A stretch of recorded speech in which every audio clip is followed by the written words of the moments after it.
classe mangiare, o proletari alla riscossa, mangiare rossa trionferà. Bandiera rossa deve trionfare, bandiera rossa deve trionfare, bandiera rossa deve trionfare, e viva il comunismo e la libertà, avanti il popolo alla riscossa, bandiera rossa, bandiera rossa. Well, I'm chairing this evening's meeting of the Workers' International Network. I'd like to, welcome you all to the meeting. It's really good to see you all. This evening's meeting concerns the situation in Lebanon, in a country with a very corrupt and ineffective government. There have been a good 12 months worth of protests on the streets to try and get rid of them. And of course, this has all been exacerbated by COVID and by the explosion last week. We're very lucky we've got some from Lebanon at the meeting. And I'll now ask Roger Silverman if you'd like to introduce them. Yes, I'd just like to say we're really lucky. We have an incredibly top level lineup for the meeting tonight. First, we've got Comrade Nadim Haidar. He is a researcher at the Center for Lebanese Studies in Beirut. He holds an MA in Middle Eastern Studies and BA in Political Studies from the American University of Beirut. His thesis focused on Palestine. He's worked as an elementary, middle and high school teacher for more than 4 years, specifically committing himself to disadvantaged schools serving marginalized communities living in Lebanon. So he'll give us a direct first-hand report from this center of the revolution. We also we're very privileged to have Comrade Jade Saab, who is also with us. He's a Lebanese-Canadian activist, currently based in Scotland, as he completes a PhD on ideology and the process of socialist revolution, which sounds like quite a good subject. He's edited a forthcoming collection on the 2019 uprisings in North Africa and West Asia, titled A Region in Revolt, which covers the revolutions in Algeria, Sudan, Lebanon, Iraq, and Iran. So I'm looking forward to reading that book. Jade is also a regional organizer in Britain for the Industrial Workers of the World. So, big welcome to our two. Sorry, I forgot to say, we also have Comrade David Hempson, who is well known to most of you here, who's also had a very rich revolutionary history based in South Africa and in Zimbabwe, and now based in the USA, and of course is a very prominent member of the Workers' International Network. So I think this makes for a very useful meeting tonight. Thanks, Roger. I think we're very pleased to hear from these three speakers, and we welcome you to our meeting. Have you any idea how long you'd like to speak for? Nadim? Oh, sorry.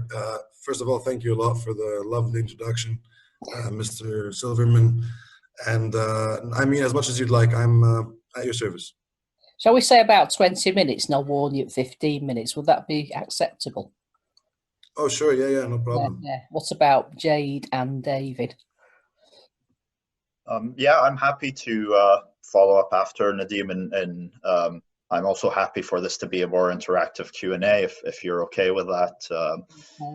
Once we've given a bit of a brief on the situation on the ground, then if there are any specific questions, we can answer that.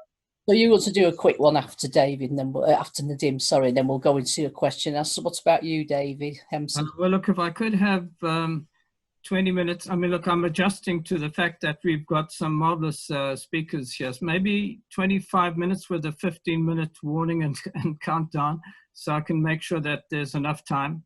I prepared some more on the background for myself and for others to, to consider, and some theoretical issues. Right, that's about an hour's worth, isn't it? Leaving us an hour for discussion. So I'm just thinking maybe if we go with Nadim first, then David, then Jane, that can lead into the question and answer. Would that be all right with you, Jade? Yeah, yeah. Okay, right. Nadim, would you like to begin? Thank you. Sure, I would love to, but I just would like to know exactly what the question is or what we'd like me to talk about, because I haven't been given any anything. Roger. Well, could I ask if I could come in? I hate to do this. It's not because of my ego size. I hope it's narrowing very quickly as I see the formidable people we've got here. But I've tried to pose a series of questions, and maybe it'd be useful for me to throw the ball into play, and then for the others to score a couple of goals. Are the two speakers happy with that? Yeah, okay. If that's okay. Yeah. All right, go on then, David. All right.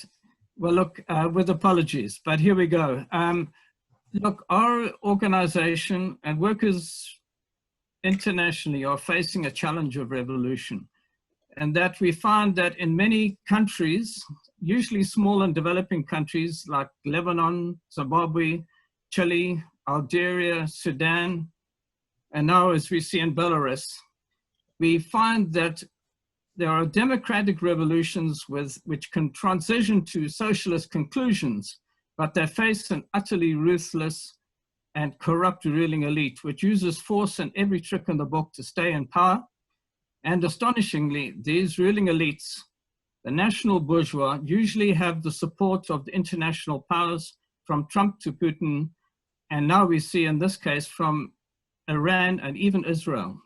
So there's unity at an international level to ensure the existence of an existing power, and the workers' movement and the democratic movement and the civic movement, which it has various characteristics, face this these challenges, and often alone. In Lebanon, I imagine, but also in Zimbabwe, we hear workers going into prison, being beaten, coming out again, and appealing to the world, for help. And there's no help from within the region and internationally, because apart from the working movement and there's other people in struggle at the moment. Now, I won't go into the history of the national divisions of the region, but I just want to touch on some aspects of uneven development and combined development. We're seeing certain common factors. And, when we look at these countries in struggle, we see ethnic divisions which are woven into the political fabric of rule. We have relatively small or devastated working classes. If you think about Lebanon now, and certainly Zimbabwe in the past, at one time the working class was of some considerable size, with the devastation of economic crisis over a long period. They have been reduced and sometimes fragmented politically. Rural people face despotic traditional despotism throughout Africa, and I imagine also throughout the Middle East. The cities can struggle to a certain extent to break free, but face, the almost invincible or apparently invincible rule of force, which is used quite shamelessly. And the people of these countries are ruled through a national bourgeois, which is utterly dependent on the state and on loans and a grant from existing powers of all persuasions. The national bourgeoisie is incapable of advancing the nation, to solve the democratic issues, or even to unite the nation, or to advance it economically in any consistent manner, although there can be short stops and starts. And as long as they do not contest the US domain in the region, these elites carry on almost, ad infinitum. In Zimbabwe, we've seen 40 years of rule. In Lebanon, we've seen a ruling elite coming into power in the 1943, and more in its constitution then, more or less the same as now. I mean, Lebanon, if I dare say, with greater authorities present, was a fragment of Syria. It attained independence in 1943 under rather unusual circumstances with Vichy France. And, you know, there was a kind of ramshackle assembly of different components around the constitution of the Christian ruling elite, which had the support of France. At that time, the Christian population had 51% of representation, or quite a small population. It's now, you know, shrunk to about 34% in the current period. But we do see that Muslims are now in the majority, with Shia about a third, Sunni about a third, and then a very wide range of other faiths. And so Lebanon's history has been marked by alternating periods of short-term political stability and on longer-term turmoil interspersed with bursts of prosperity on Beirut's position as a trading center, and then for followed by long periods of war. In the constitution, or let's say the population, the demographics of Lebanon has to be interwoven, or considered to be interwoven, the fate of the Palestinian people, and many interventions from Israel. I won't go into all of the details of that.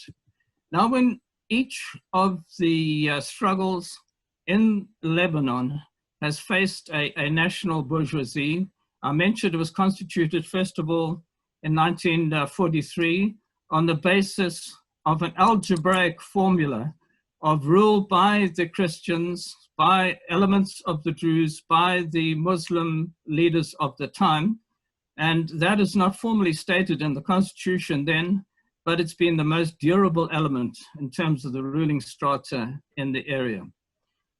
And we see it in a way, and this is the confusion often of people who look at former colonial countries, is it doesn't seem to be particularly powerful, and it doesn't seem to be particularly more oppressive than imperialist intervention. But it exists as a kind of algae floating on the surface of the water.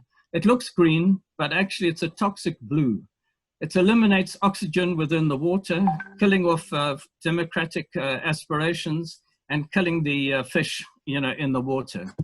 And we've seen that in Lebanon, we have a continuous, even though there's been continuous change, they've been hanging on and even tightening their grip on the state, even through catastrophes and disasters, and that each of the sectarian sections covers the back of the other. In reality, it's been described as a mafia determined to maintain its rule by buying out elements, killing those competitors that remain, and eliminating dissidents. So this is one of the permanent factors of the ruling elite in Algeria and Sudan and Lebanon, and dare we say it now in South Africa, is this ruling elite, which certainly is not wanting to go anywhere.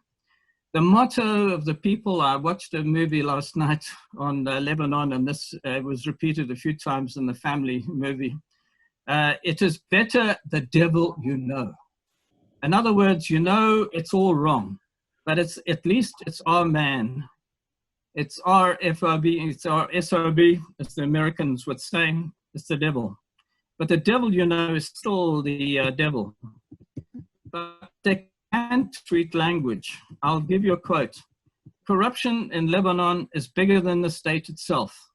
It is a very thick and thorny wall which separates us from change. A wall fortified by a class which is resorting to all dirty tricks in order to resist and to preserve its gain.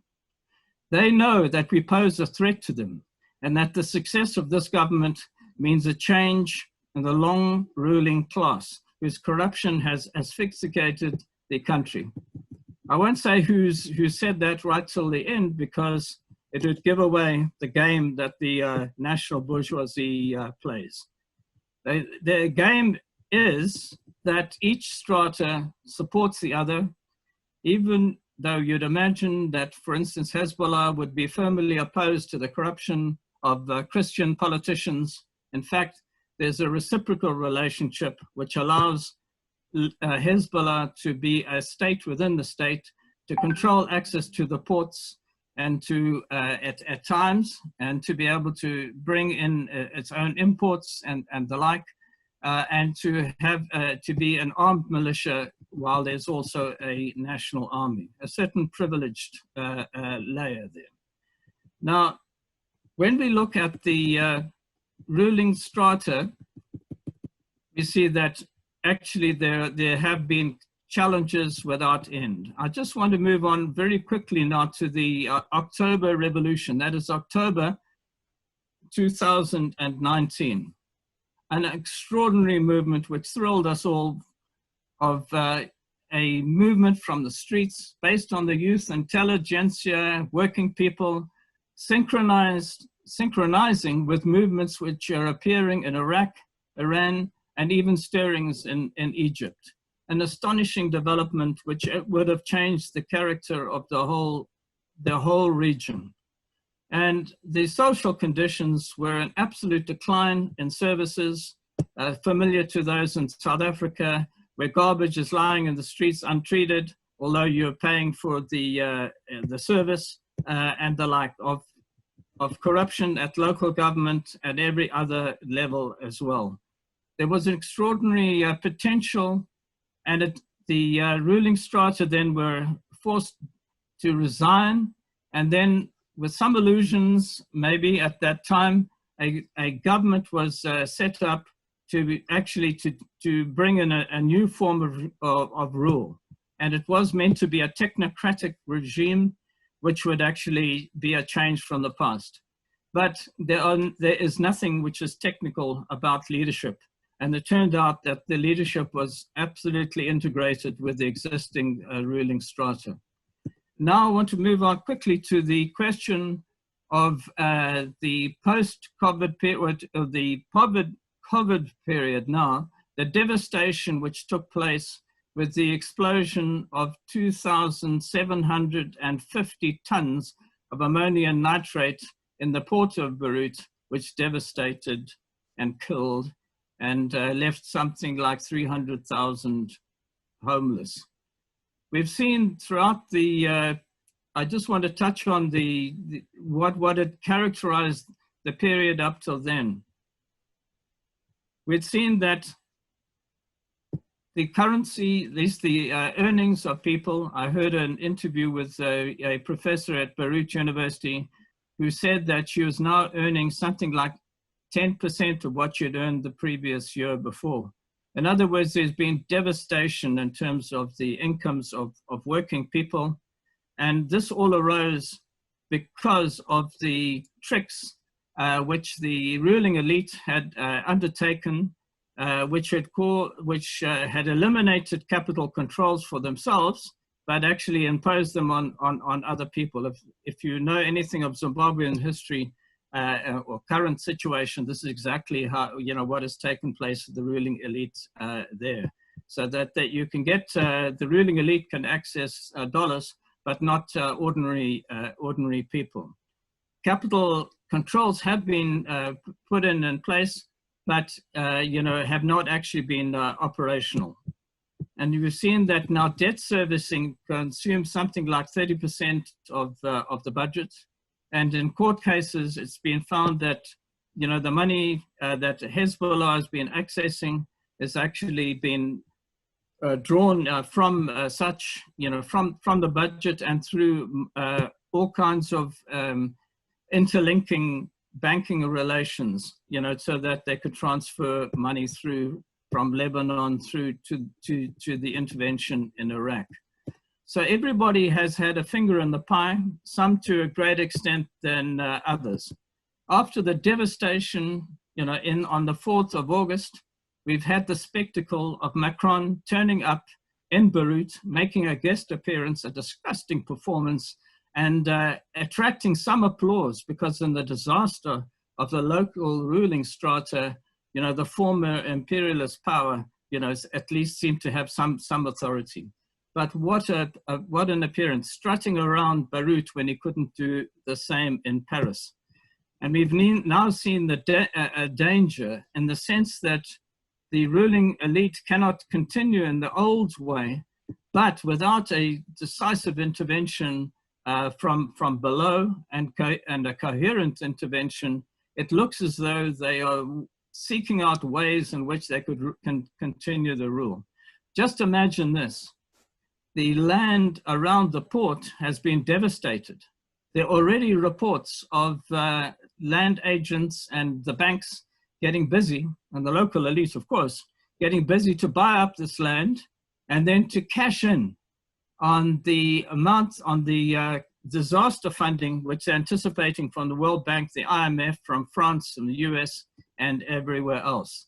In other words, from being rich, they could become super rich, you know, from the corruption that would result from this intervention.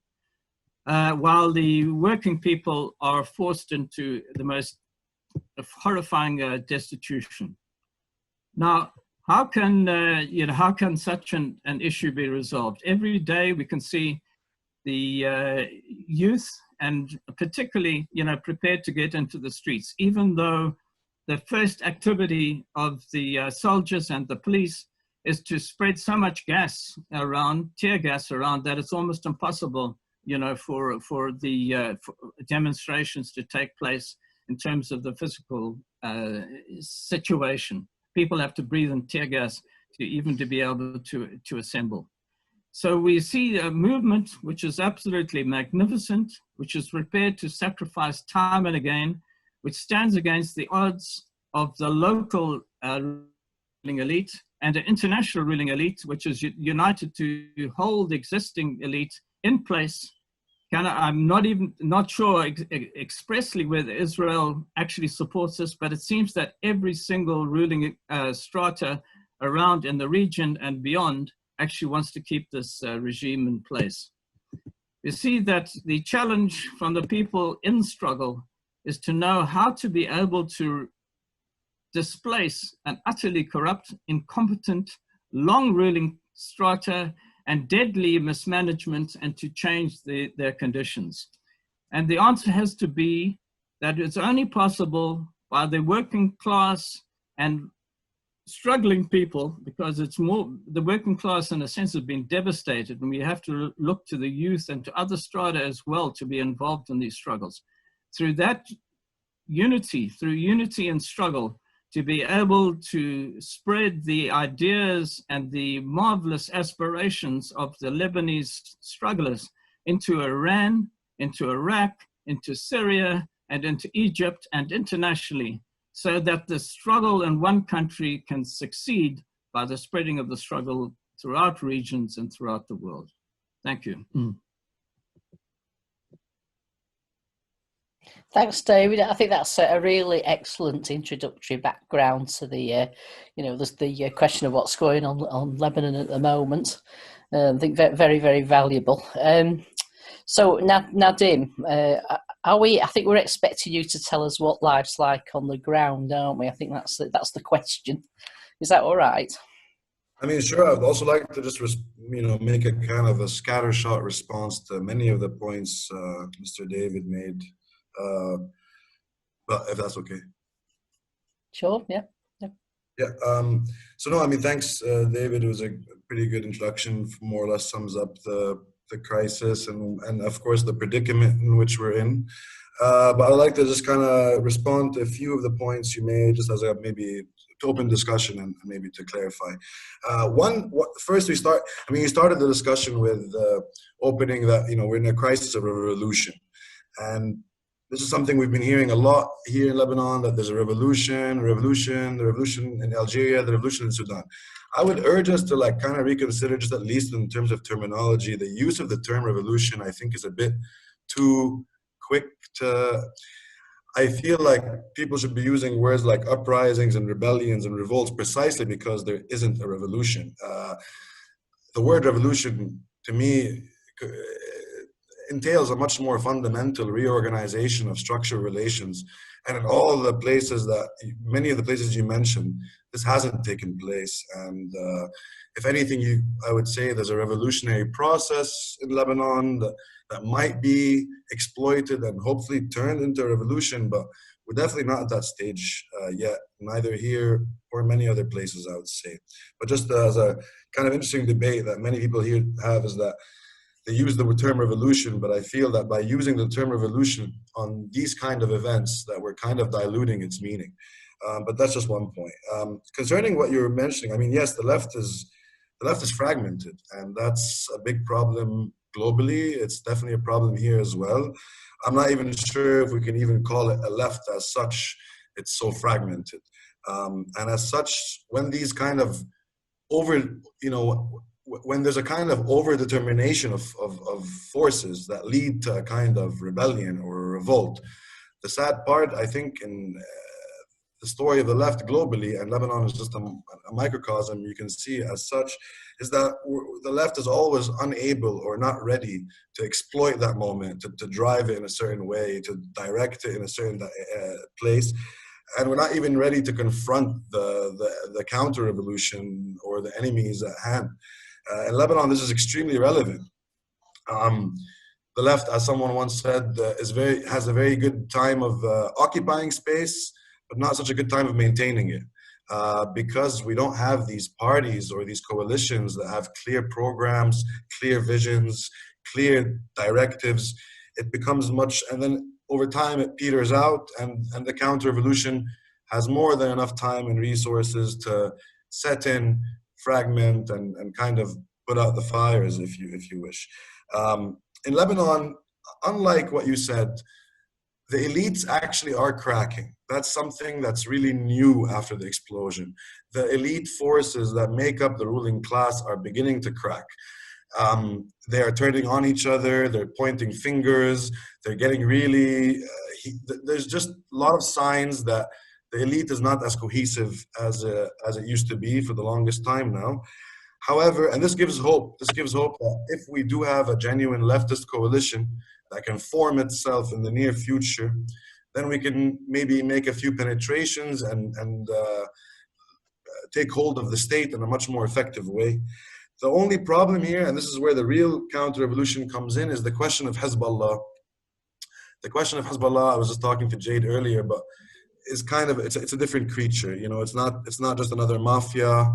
It's not just another bourgeoisie, local bourgeoisie, turned businessman, turned politician, turned, warlord. But it's a geopolitical force with so much more resources and so much more cohesion and so much more just international support. And and the way I see it going forward is that the challenge for the left now is how to chart a path going forward, how to chart a path that deals with the presence of Hezbollah in Lebanon, because my realistic tendencies don't see that Hezbollah is going away anytime soon. But just to say that the other elites that have been backed up by other powers, they seem to be much more fragile than they've ever been. And there is a genuine hope that they might start, not to say collapse in like a big bang, but they will start petering out, and their relevance and their importance in the political landscape will slowly start to recede, which I think is an very important historical moment to capture. I, however, don't see that the left I don't see that whatever left there is, or other independent forces or progressive forces, I don't see that they're organized enough or ready enough to make such a move. In the war of maneuver, I feel like basically we're losing. And Hezbollah and its allies are very much now in the midst of assorting themselves and starting a very strong counter-revolutionary narrative and wave. And that's the struggle I think that many of us have here as Lebanese left, especially when we talk to international leftists. Actually, this is a theme that keeps coming up, is that many international leftists very much glorify the presence of Hezbollah and see them as an anti-imperialist force and so on. And also that causes kind of a problem because in their later years, they've become a much more counter-revolutionary force, at least speaking from a leftist position, from a class-based position. On the point that you made concerning corruption, and it's a funny, I like that you brought up that quote. I'm well aware of who it is, but this is also a narrative that I very much despise, is that the elite always hide behind this game of bad apples of, oh, it's just some corruption, and if we take out the corruption and the mismanagement of things, somehow we're going to become a good development state and so on. And that's just not, I mean, every state is corrupt. Corruption is not something particular to Lebanon. Capitalism is the breeding soil of corruption, and so to say corruption just kind of begs the question and doesn't really hit on the source of the problem. And too often it's like the easy way out, just to say mismanagement of resources, corruption, and that's why Lebanon is what it is.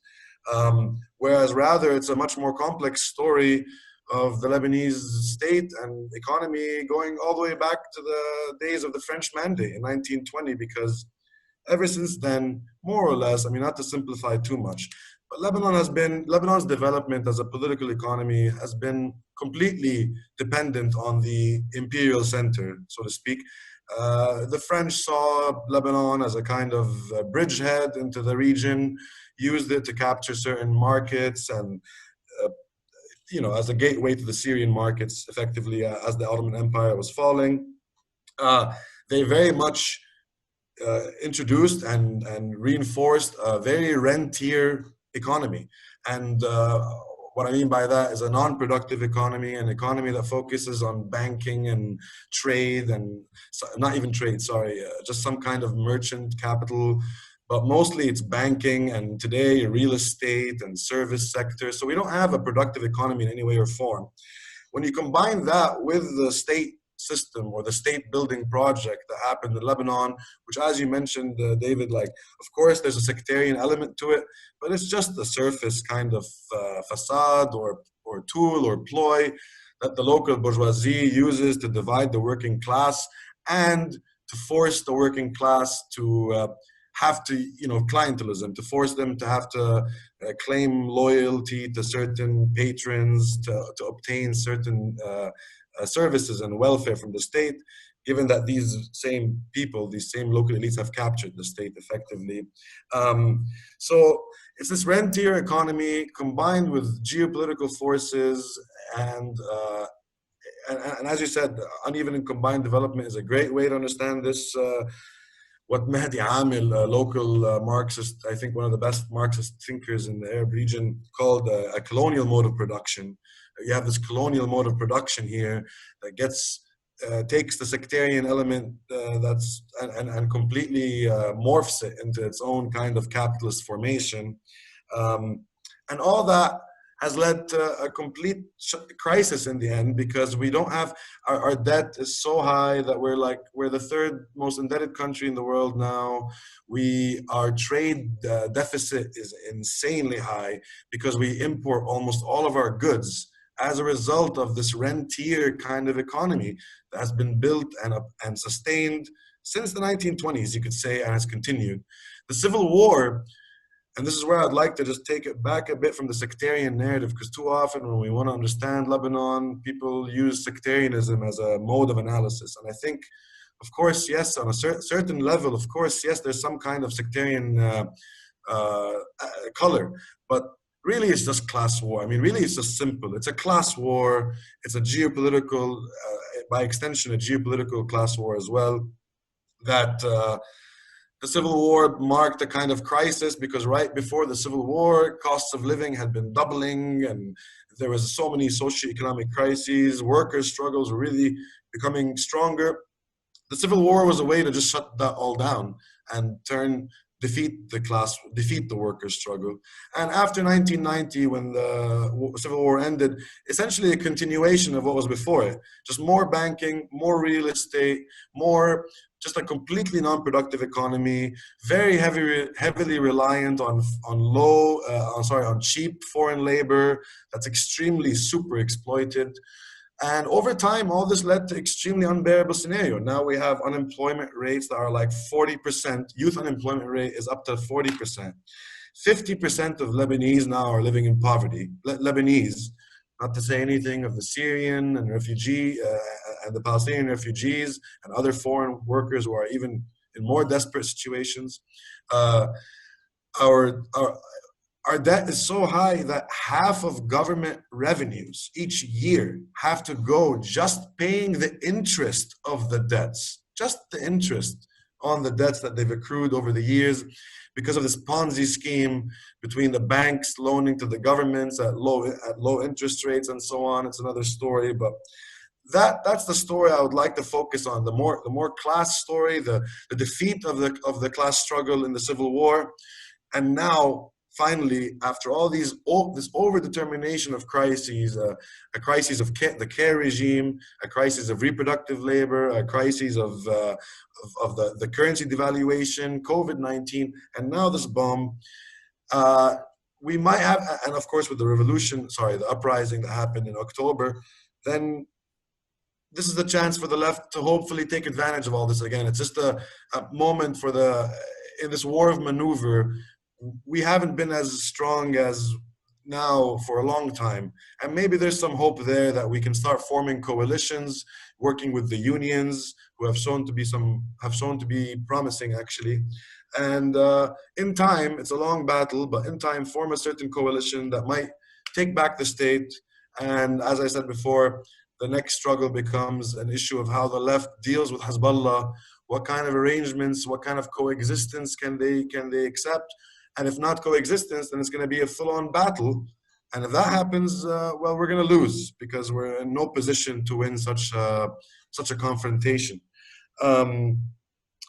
As for the Macron comment, I mean, thanks for saying that. It was nice of you to say.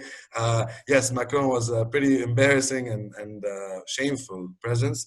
And I would say I can only understand that using kind of a Lacanian analysis and trying to say that it was a kind of like re-emergence of a new master signifier that, brings some kind of cohesion to the chaos, but it's a silly ploy, and everyone can read through it. I think now at this point I'm almost done. I just wanted to make all these small interventions and just to say that the real challenge now for the Lebanese left is, as I said, just how do we deal with this very, very strong, organized political force, the Hezbollah, I mean, and because that's really a challenge that I don't know I have no real value in. And I remember when I was in the streets and when they showed up and started beating up the protesters, I remember the sense of helplessness I got, that, wow, this is a really uphill battle. I don't know how we're going to dislodge them from their very strong position. In more or less the entire deep state is controlled by them. And that's a challenge going forward. And it's daunting what to say, but I hope that was in some attempt to give you my response to the many interventions you made. And as for the situation now as it is, we've had some protests last week. They were great because they lifted the ceiling, so to speak. They made a bit more bold moves, a bit more vandalism, a bit more aggressive, more willing to use violence in a certain way, which I think is a good thing. I think we need to raise the bar in our tactics and just to embolden the people. But at the same time, the state just released a state of emergency, which completely gives the army almost complete, if not complete, powers to do anything they want. So freedom of speech, freedom of assembly is gone. They can literally barge into your house now for whatever reason, at any small suspicion. And that's very much scary. So there's a bit of a lull right now.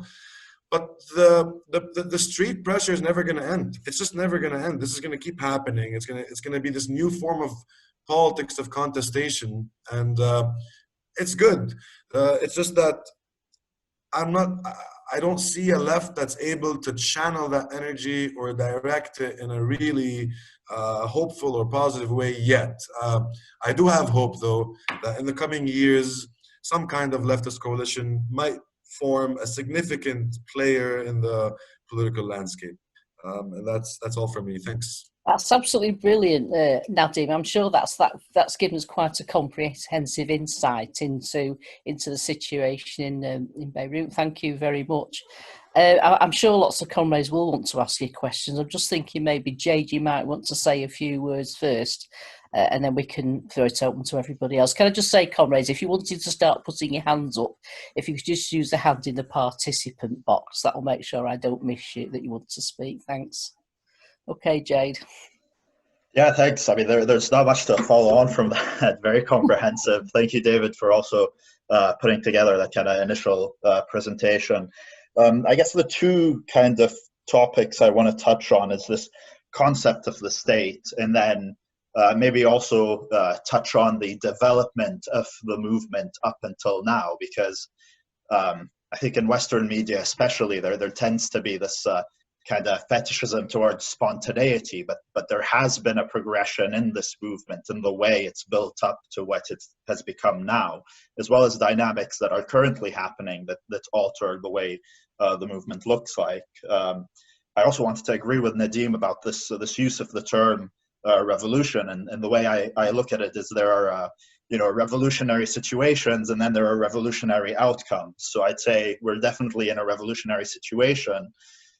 Some people might argue even that's a bit of a, too much of a positive statement, because we don't have a presence or an ability to directly contest power in even protests in the street. We can't deal with it as if it's an unlimited kind of store of energy, especially with the levels of repression that we're seeing now with this military kind of law. I mean, essentially, Lebanon has now become a police state. I think any kind of talk of it being a democracy, the government has resigned. There's sweeping military powers, and on top of that, you have direct threats coming from Hezbollah, who pretty much issued a statement, a readiness of mobilization for their supporters. So we are in a very, very tense situation right now after the explosives. But anyway, I'm going to roll it back a bit. When it comes to the formation of the Lebanese state, there was a big influence from colonial powers, but I think it's important to note the role of local bourgeois power as well. There was no reason for, once Lebanon coming out of independence, for it to be a sectarian state. And funnily enough, during the mandate period, during colonialism, there was a plan for Lebanon to become a secular and modern state. It was through the path of independence that the Lebanese bourgeois, through their national pact, which is kind of this gentleman's agreement that divides the seats of power in parliament, etc., that reinforced this kind of method of dividing power, which actually can be traced back all the way to Ottoman times. So I think it's important for us to understand the role of the Lebanese bourgeoisie themselves in creating this path that will allow them to benefit from whatever basic infrastructure French colonialism has put in place for resource extraction to turn it to their own benefit. So that is very important. And the reason I bring that up is because, as Nadim has said, there is this kind of, I call it the myth of the strong state.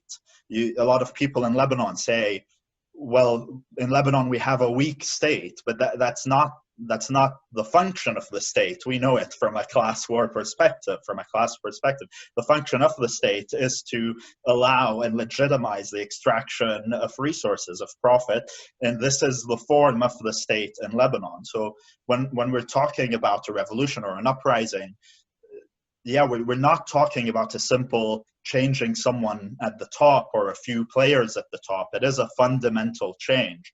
And this is a big struggle that the movement so far has not been able to cope with or come to terms with. In October, when the protests started taking place, the demands kind of coalesced again around four key demands. and they were the resignation of the government, the formation of a independent technocratic government, which of course is something that cannot exist, the creation of a new secular electoral law, and then holding new and early elections. But then the process in which they were seeking all those things were through the government. So essentially they were asking the government, they were asking all of these players, this ruling class, to act as their own executioners, which isn't going to happen. So we are looking at a very long process here of building grassroots class power through the unions, through these protests, through local councils or committees, to wage this war over the long term. We've seen this last government now resign. All of us knew it was just a kind of a front to save face, and the lesson that they're trying to teach the people is we as the ruling class, we're your only hope. There is no other alternative. No one else can take care of you like we can. Which is, of course, something that everyone has woken up that, you know, they're not taking care of us, especially with this last explosion. You know, I say they've moved from a stage of slow violence to hard and quick violence. You're talking about a death toll of, I think it surpassed 170 now, and the devastation is, you know, absolutely, it's just catastrophic. And as Nadim said, as a country that lives on imports, the destruction of the port that used to process most of our imports is going to have a catastrophic economic impact. So yeah, we are in a very long revolutionary arc, I'd call it, and the hope is that the small and fragmented left movements, left parties, left, you know, and the union movements can forge some kind of coalition, some kind of agreement, some kind of more material kind of understanding of the future, presentation of what the steps are. I think that we still suffer from a bit of this liberal notion of, oh, we'll just have early elections and it'll be fine. But you know, when the ruling class decides on the electoral law, when they're fully capable of bribing and activating their network, their clientelist network, elections under the current circumstances is not the way it's going to happen. So Lebanon is in a unique position where it's not going through a process of democratization as is other countries in North Africa, for example, let's say Sudan, Algeria, etc., that you already have this faux image of democracy. And, you know, speaking of Macron visiting, I mean, Macron could have pulled his support anytime since October. He doesn't want to because most of Lebanese debt is owned by France. So, you know, they have vested interests in maintaining the ruling class and in just securing their investment in purely, you know, economic terms. So it was, you know, just a farce, but it is also unfortunate that you still have people in Lebanon who have this kind of, I don't know if the right term would be this self-orientalist view of seeing themselves as wanting to be colonized again and being civilized by the French savior. So you got a lot of those kind of floating around in social media. Thankfully, they're not a serious current within the dynamics, but it is sad that you still have to deal with this kind of rhetoric. Yeah, and then the other thing I want to discuss, I'll go through it very quickly. David mentioned the garbage crisis in Lebanon, which was in 2015, and that's kind of where you really started to see a coalescence of this street movement. You had building occupations then, calls for resignation. So this movement really needs to be traced back to 2015 and before, of course. And there is this move of it becoming more radical, also because there is a mode of proletarization of the people because of the dire economic situations.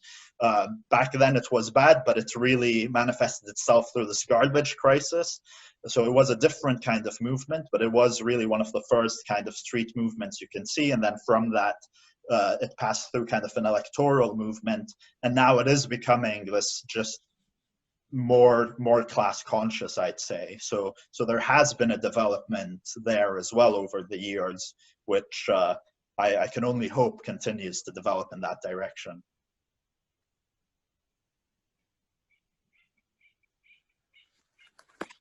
Mute yourself. Yeah, thanks, Jade. Again, that was another really excellent and comprehensive overview of what's happening out in Lebanon, and you've shared some perspectives that you have with us as well, which is really useful.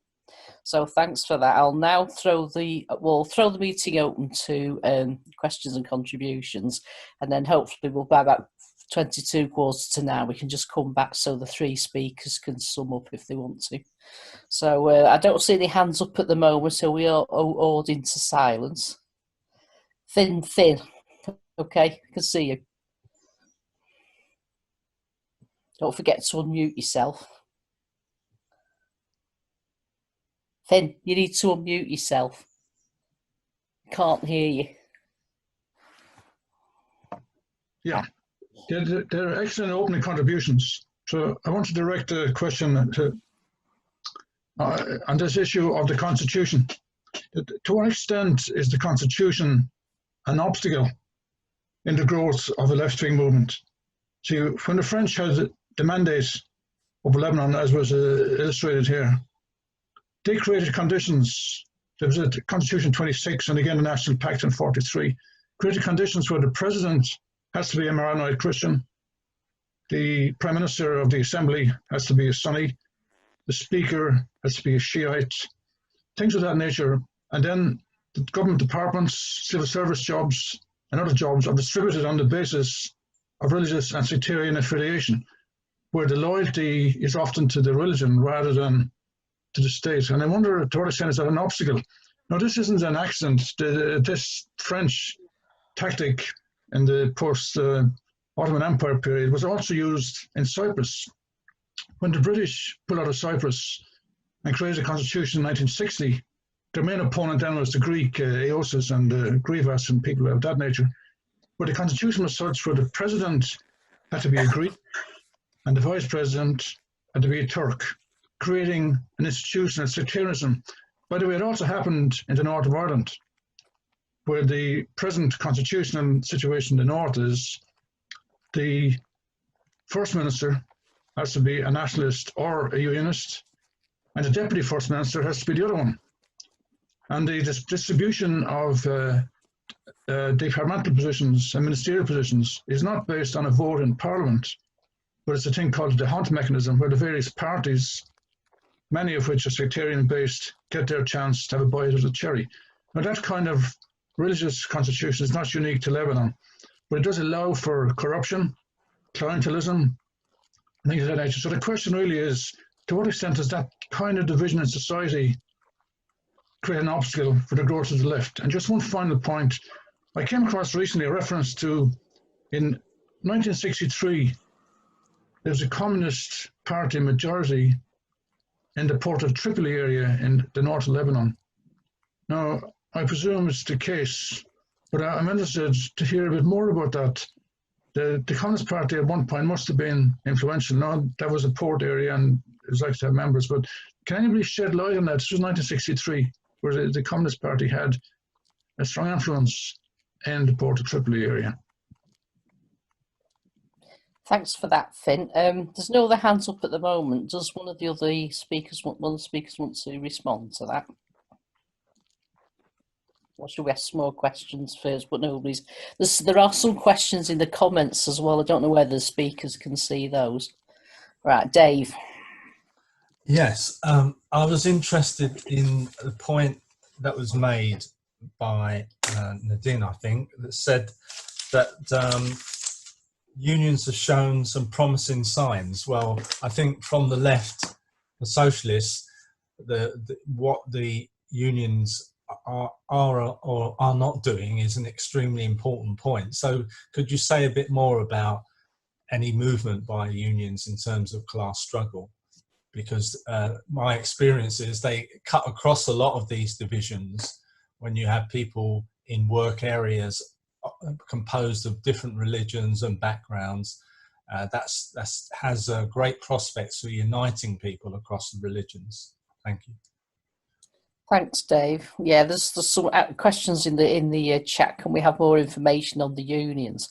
And also, somebody's asking about the impact of the destruction of the port on the surrounding workplaces. So, perhaps one of our speakers would answer that. Any more questions, anyone? Nadim, do you want to answer some of that? Yeah, definitely. For the union question, okay, so the unions before the Civil War, before 75, the unions were much stronger, and they actually were a very powerful force in the class struggle. They were more or less defeated in the Civil War, and then post-Civil War, they had very much been co-opted and busted, just like many other places in the world. It's nothing not particular to us. For the longest time, people had given up on the unions because they had been so co-opted. And not only that, actually, many unions were quite regressive even. For example, just recently, with the way, for example, Palestinian rights in Lebanon to employment works. Recently, in 2010, there was an amendment to help Palestinians access the labor market more fairly. Yet, even though there was a change in the labor law, many Palestinians couldn't access certain labor because of the unions. The unions in Lebanon would deny them access to their trade. So the unions in the past have also kind of played even negative roles. But lately, there have been some really good, I would say, interventions or moves that have reclaimed some unions. And the example I gave recently is the lawyers' union. The lawyers' union and the teachers' union also had a very big role. Just some 5-6 years ago, teachers' union tried to do some things, but they were also eventually defeated.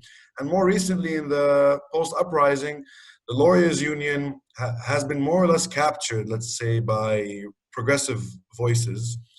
And they've been making efforts to help the activists and launch a certain kind of solidarity movement. But the question of unions and how to understand unions as a leftist has also been quite a debate here. Some socialists are of the opinion that unions, although shape a certain potential to organize workers, nonetheless, due to the structure of unions, the way they work, since they're restricted to certain trades, some people might say that no, they develop a kind of narrow interest in maintaining their own kind of more communal interest, and they don't really necessarily expand to other, let's say, non-workers or more marginalized communities or students and so on. So they might be too focused on a certain kind of practice.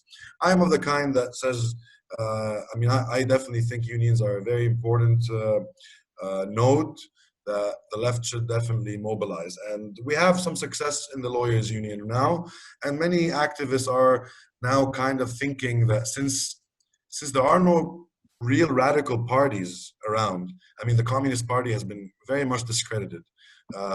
They have a youth section that's now kind of gaining some momentum, but they're still very much in their nascent stage.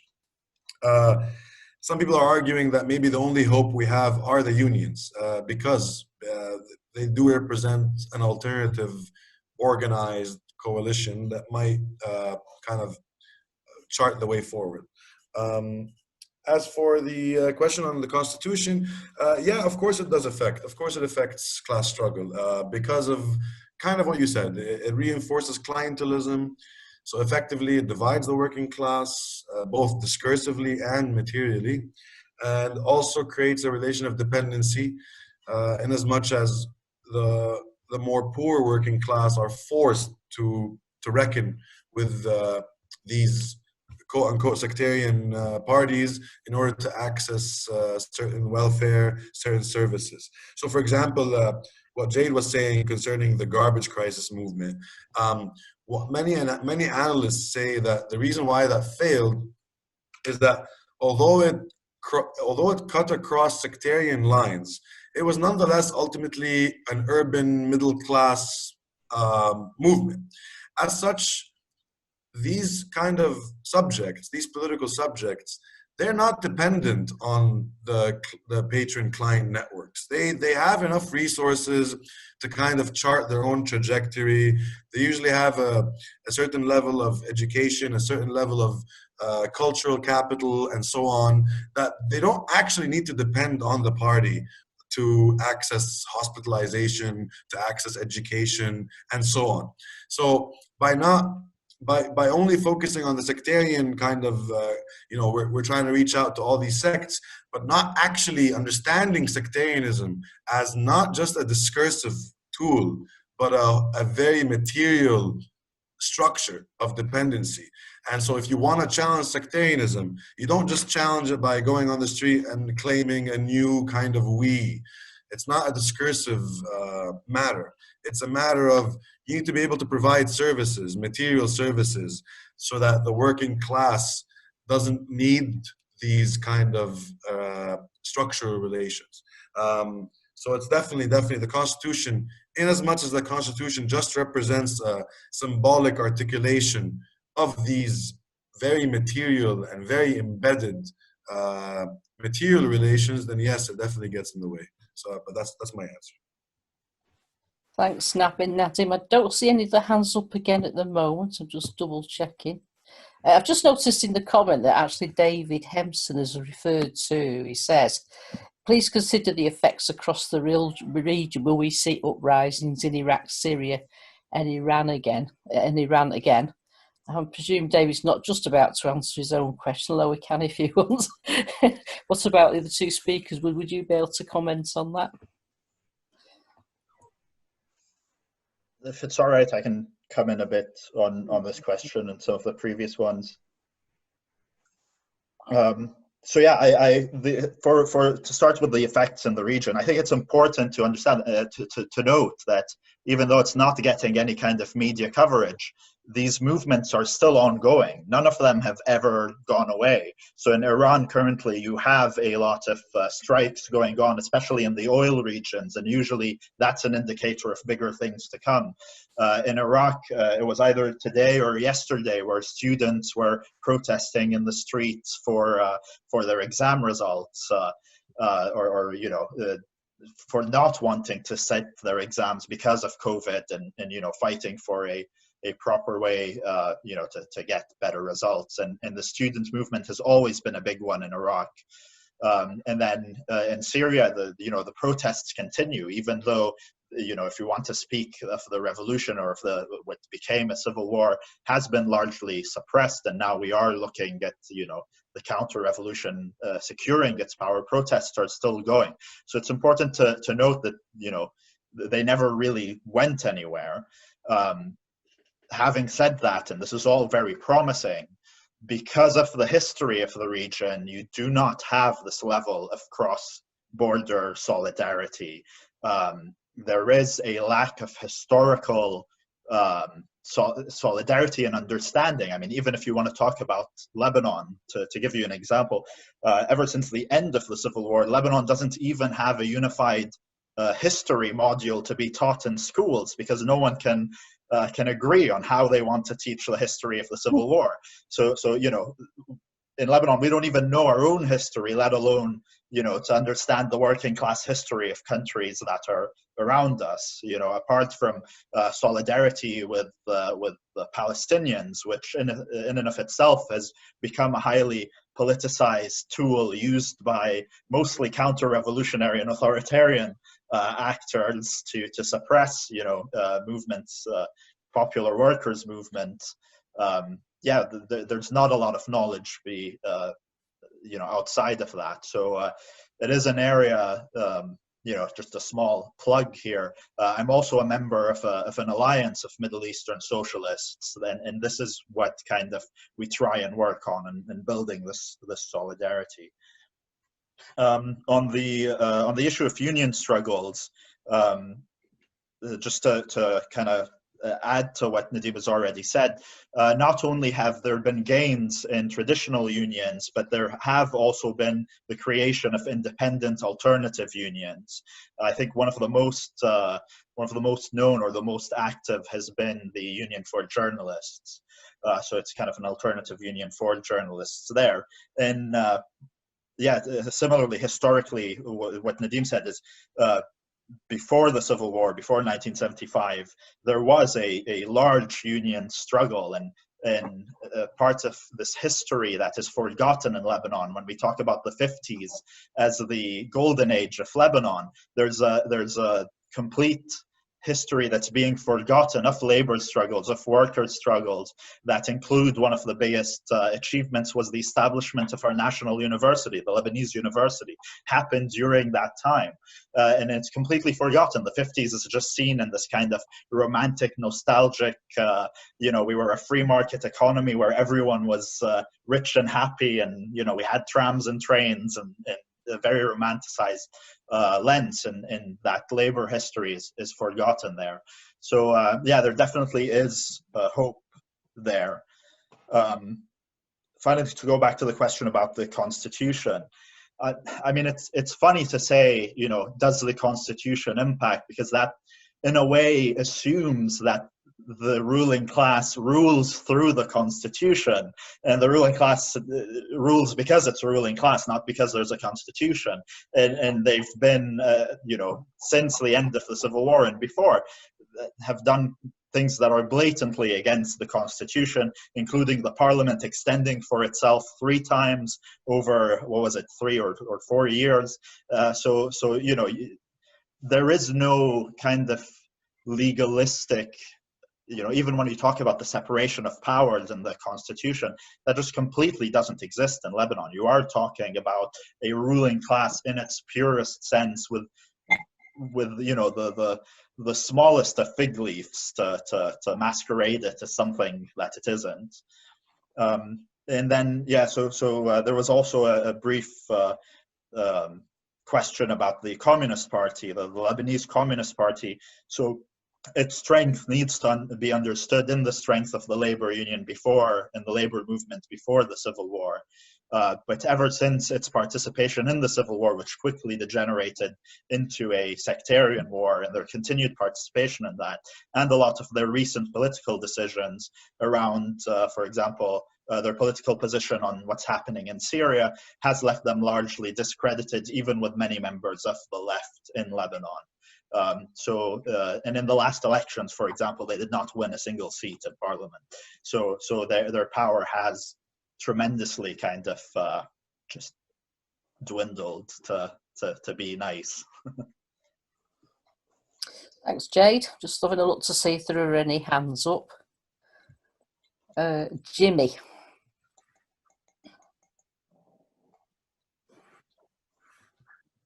Comrades, I wanted to ask a question about the United Nations military presence.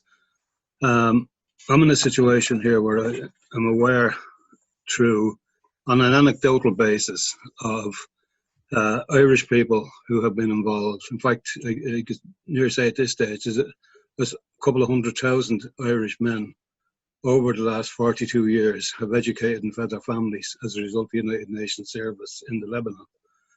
One of the things that has come through from talking with individuals is they seem to have developed a sympathy with the Lebanese as opposed to the Israelis or the Syrians. But even at that, there's a division in attitude that they would tend to support organizations or individuals other than the so-called Christian militias. But the question that runs through my mind is, according to the CIA fact book, the mandate of the Irish, or of the Irish, Indian, Nigerian, whoever they are, the United Nations presence, is to support the Lebanese army, the state army. Now, the question that runs up with that is, if the Lebanese state was under challenge from within, the army being a form of defense, if the army was to there's a number of permutations. The army could shatter, the army could back off, or the army could become a repressive instrument.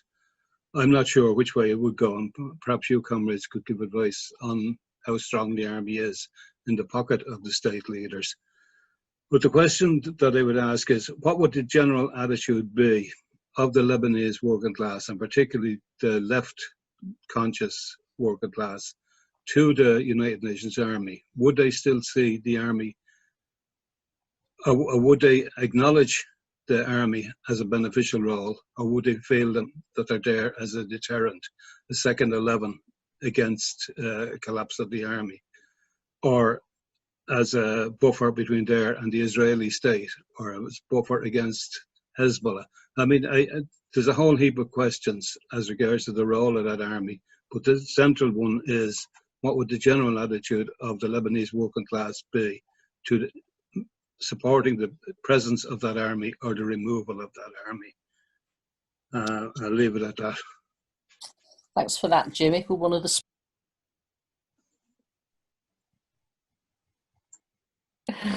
speakers like to respond to that? And then we've got a couple more questions in the chat. Any volunteers? Yeah, I can start, and Nadeem can elaborate.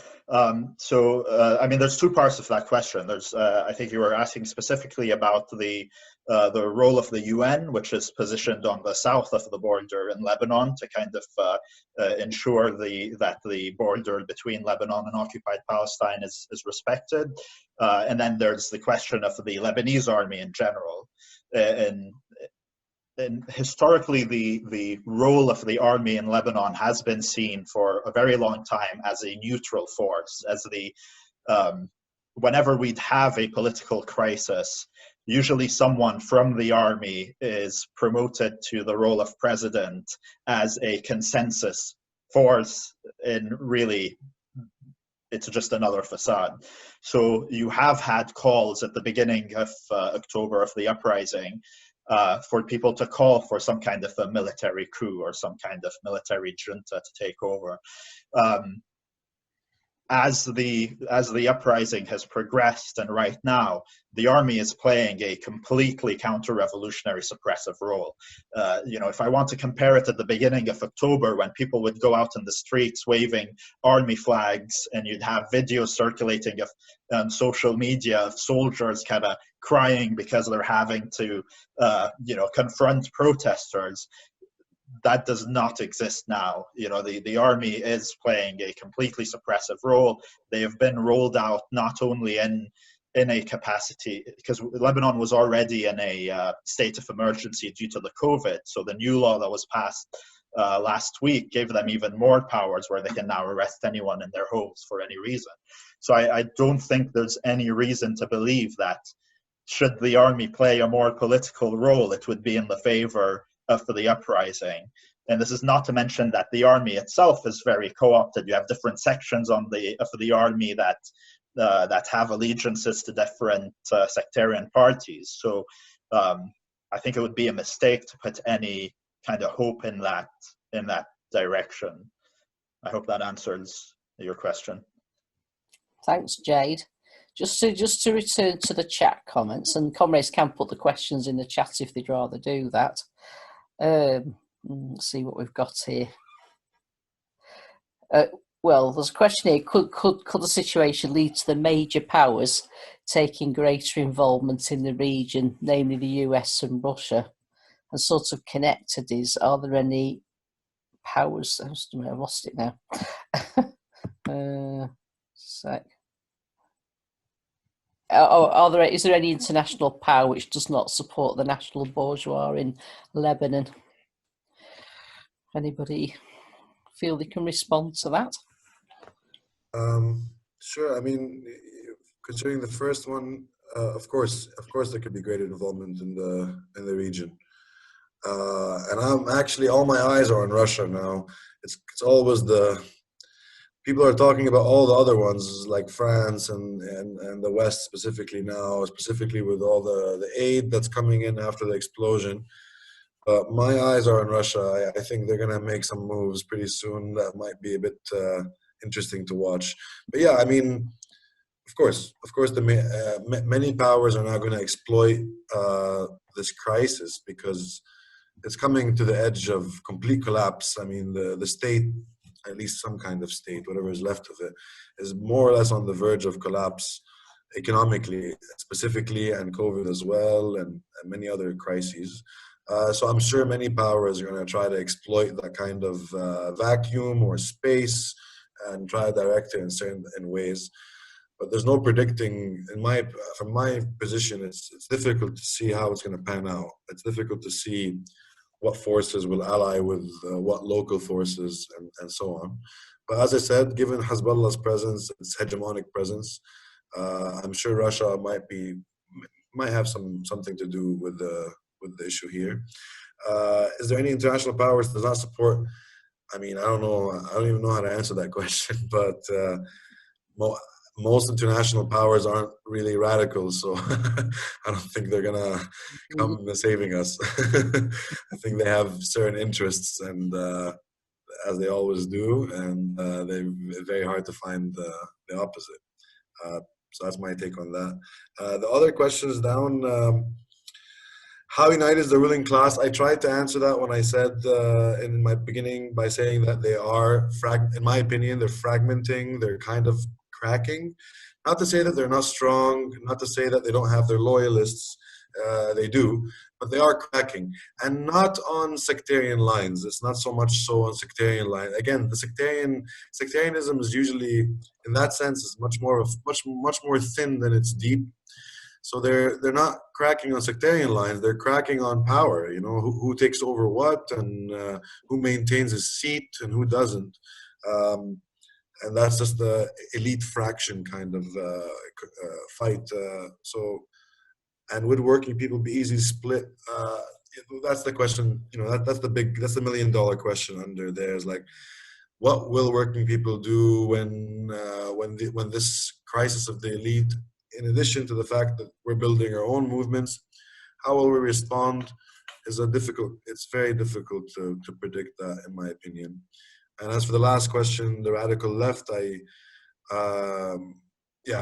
I think we touched upon that there's not much of a formation as such, but there are all these mini groups that are very radical, actually very surprisingly radical sometimes, but they're still small and they're still fragmented and they're still kind of working like ships in the night. Sometimes they come together and intersect, and sometimes they don't. But that's the situation we're in right now. Sorry, that was a bit long, and I'm not sure if I was meant to answer every question, but I thought I should. Well, that's great. Thanks very much, Nadim, for covering all those questions. That's very helpful. We've got Ed next. Well, thank you, Pam. I mean, I was going to ask I do want to ask a few questions, but just before I do, on this question of the role of sort of Western powers and other capitalist powers in this situation, to me, it seems quite likely that, I mean, I agree with what Nadim just said, that the international powers are not going to come in and save Lebanon, but they want to use this terrible explosion catastrophe as a kind of shock doctrine. That's one of the reasons that Macron went there, that they want to go in and start putting money in return for things being further privatized, and the proceeds that they're investing in the country being siphoned off to Western capitalist countries. And so they are consciously making an intervention, and I think they're doing it out of fear and panic. And there are a number of reasons for the fear and panic. I mean, one is they don't want Iran to get any more leverage in Lebanon, and that could be an outcome depending upon how this goes. Another is because the whole situation in that part of the world is highly unstable at the moment. I noticed in the news just a couple of days ago that even in Israel, there are thousands, tens of thousands of people in the streets protesting, calling for Netanyahu to resign. Netanyahu himself has described these demonstrations as leftist and anarchist, which gives you an indication of how the public mood is developing in Israel. And from the point of view of the West, all the traditional points of support that they have tried to establish in the Middle East are becoming very, very fragile, and they will be desperate to try and reassert control. And particularly, that's because in the immediate aftermath of this explosion, the main, as I've been reading the news, the main drive, the main initiative to start search, rescue, and rebuilding operations came not from any official organization of the state, but came from people spontaneously coming together, communities coming together. I mean, correct me if I'm wrong, you comrades who know the situation, but that's as I've read it, and that kind of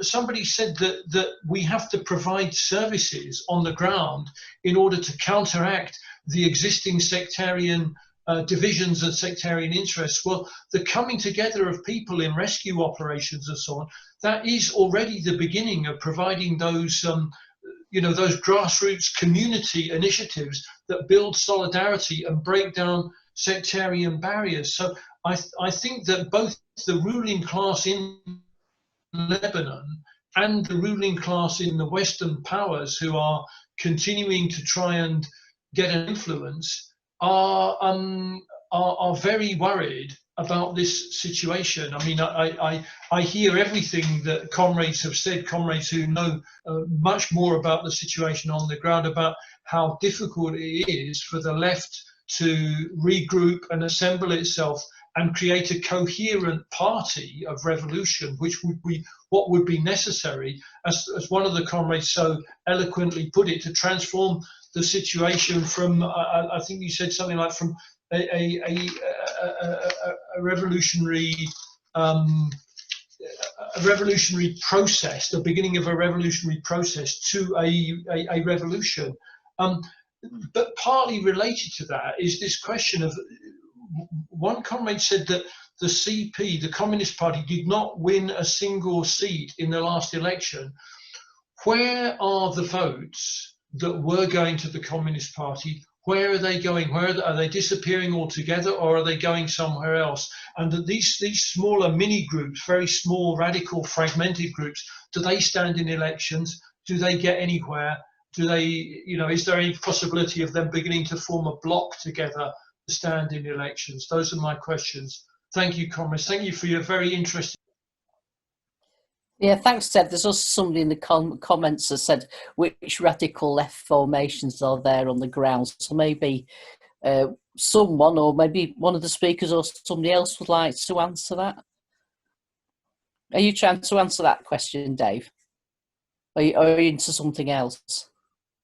You're into something else, right? Can I throw that one back to those last bits back to the speakers then, please? Jade? Yeah, I'm happy to jump in. Yes, like what's happening on the ground, these what you've called these kind of spontaneous, which I mean, one of the reasons why I wanted to trace back all of these movements back to 2015 and before is because they aren't very spontaneous. These kind of networks of support have existed, but in many ways they exist in an apolitical form. They still don't have a political character. They're very reactive. They're very humanitarian in nature. And then on top of that, I do want to add that, Lebanon, having gone through a close to 16-year civil war, there is, and rightfully so, this fear of direct confrontation, both from a political sense and from a material sense. There was a question about this falling back into a civil war. A civil war requires two sides to fight it, and right now you don't have those two sides.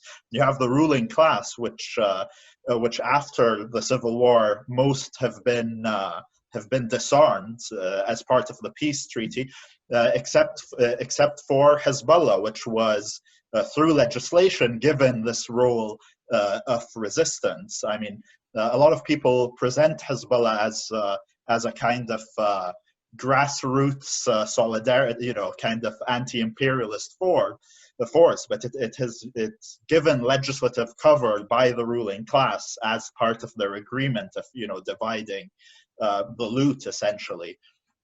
And when Nadim talks about the fragmentation of the ruling class, he is more talking about the other parties that no longer have this form of dual power, of actual material power to suppress a revolution. They don't have it anymore, and they can't wield the army exclusively in that capacity.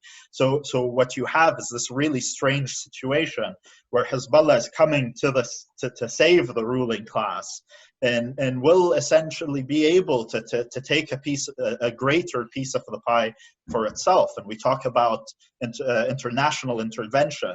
It's worth mentioning there is already Russian presence in the port under humanitarian guise. And it's important to understand Iran's foreign policy as well in the region, who has been seeing their role as well as their partnership with China in developing the Middle East section of the Belt and Road initiative. So Iran's incursion into Syria and into Lebanon needs to be understood as part of that greater global economic move that's happening. And yeah, again, in terms of is any of the international community not with the ruling class? Because every part of the international community has a different part of the ruling class for them to essentially act as a part of or a piece of. The only maneuvers you're seeing from places like France is, again, to secure their own investments, but you don't have an alternative right now. So all of these movements are part of just what's happening internally, and I think it is too early to see how it's going to emerge. Yeah, I'd also like to add, and thanks, Jade. I completely agree with what you said. And just to add to this as well is that, and a great question also, a lot of things to say to it. I'll just respond with the issue of international powers and Western intervention. Just as Jade was, just building on what Jade was saying, is that we really can't, we have to understand how these geopolitical forces and the circuits of capital that are working in this region, we have to factor in just what's going on.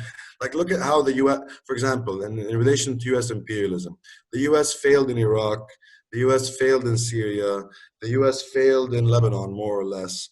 And so when now, after this Beirut explosion happened, and the elite, as Jade clarified in the sense of cracking, is that they no longer can maintain these material networks, the international forces now are, like, especially the West in that sense, backed mainly by the US, are just trying to score a certain victory in the landscape here, because the last few defeats they've suffered have been quite costly.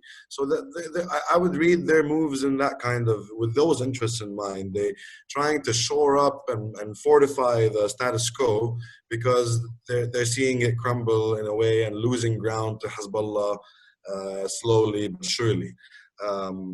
Concerning the spontaneity, and what Jade said was really good here, is that this kind of, like, there's been like this kind of wave on social media of all these volunteers and youth who go down and clean and help and share social, food and whatnot.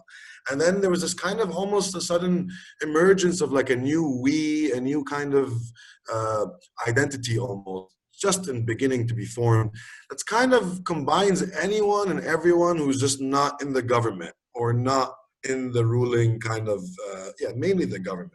And I think it's dangerous, because what it does is it's kind of replacing a politics with this kind of humanitarian ethos / entrepreneurial individualism. You know, you go down as a person and you help out your friend, and we can all take care of ourselves. And it can really kind of become a slippery slope into a very almost neoliberal subject that becomes this like NGOization of things. And it's a bit dangerous, because if it's not taken into, if it's not, you know, captured or mobilized or influenced or directed by a genuine politics, it's not looking very good for us, honestly. We're going to end up with a very humanitarian, almost ethical response to our crises, which will not be able to deal with the genuine structural problems at hand. And last thing to say is also something I forgot to mention, but is important in understanding the Lebanese and other protest movements in the region, is the extremely powerful impact of Gulf capital. Too often we look at imperial networks and how those networks affect the region, and of course they're true, but just as important is the insane and extremely high level of impact Gulf capital has in shaping and forming our local economies, our crises, the extent to which at any moment they can just threaten with capital flight, the extent to which they use you as a kind of financial hub to money launder and you know, evade taxes, is a very important thing. For example, and even historically, take Lebanon's banking system.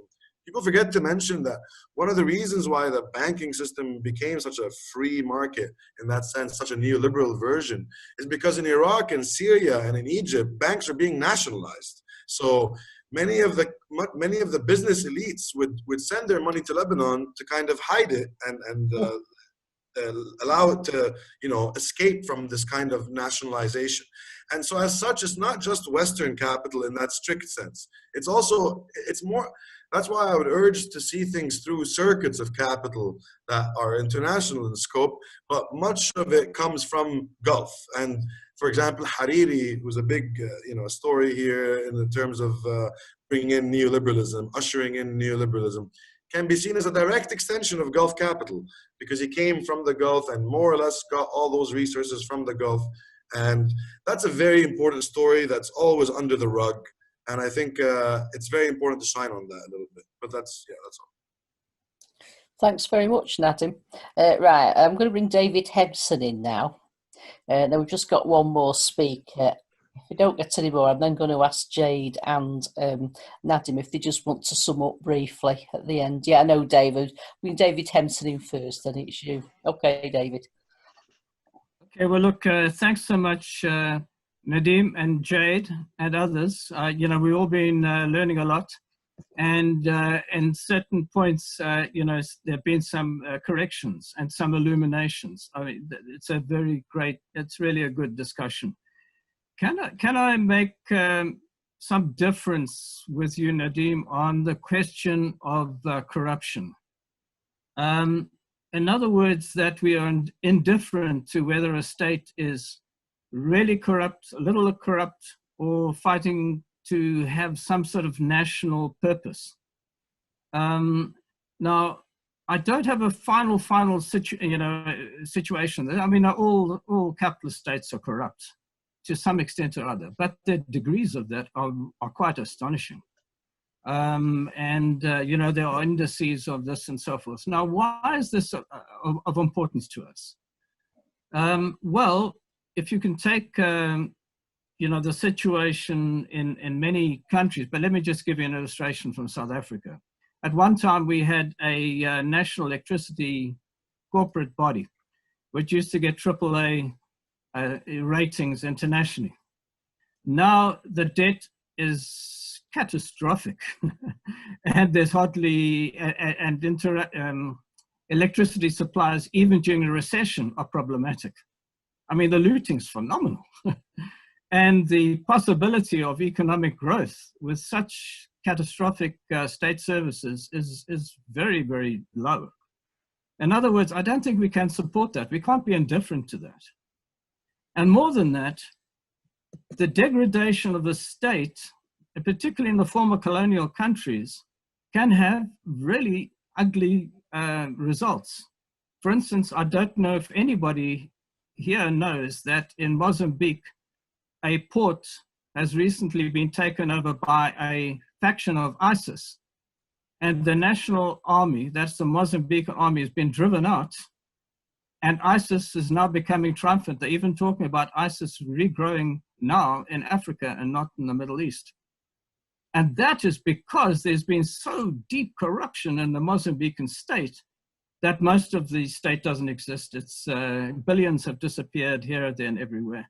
And actually, I mean, the state as armed bodies or disciplined armed bodies of men doesn't exist. They have to now pay mercenaries from Russia to come in and try and help. And those people are going to be cut to ribbons. So in other words, these are very dangerous situations. And I don't think we can be indifferent to the question of corruption, not in the case of the, you know, as a middle class concern, but in terms of fighting for national and democratic development in the countries in which we're in. Of course, we're internationalists, but we also have to have our roots somewhere.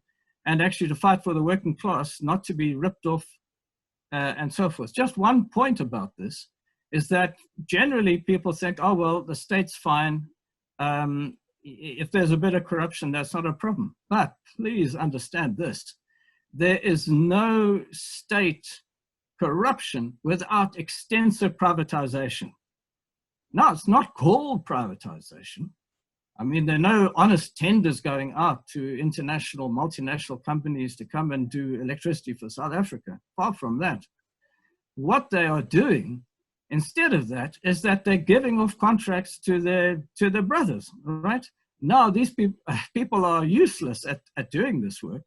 But so you then go to China or to somewhere else and you say, you know, we can get you a big deal in South Africa. So we split the profits 50-50. You do the job, I take the money. But of course, it's not quite as simple as that. So imagine that the degradation of the state like this is catastrophic for working people because it just means that you never can win. You've got to lose every single time you take up a struggle.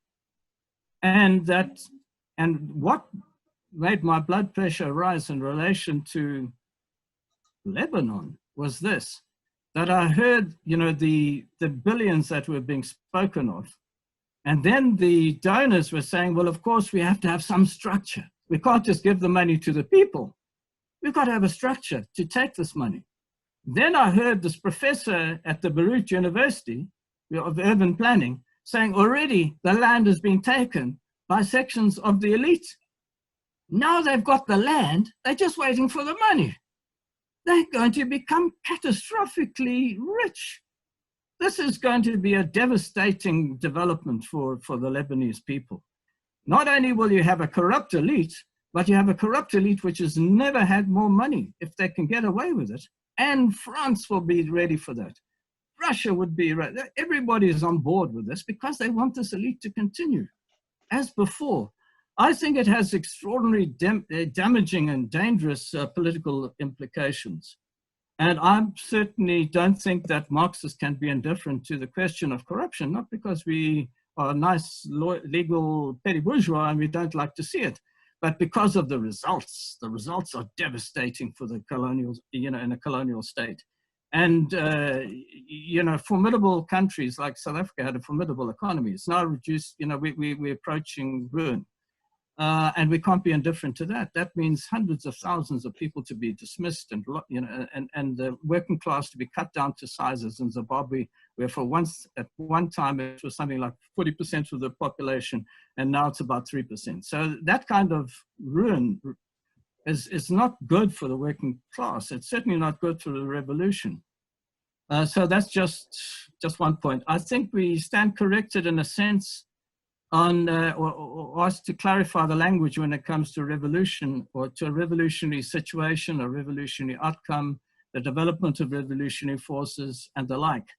You know, I think our general approach, you know, I'm speaking maybe for others to come in, is that when we see people prepared to run against the bullets and to continue that day after day and to, you know, against all the odds, you know, we know that there's a revolutionary spirit in the land, which is very infectious.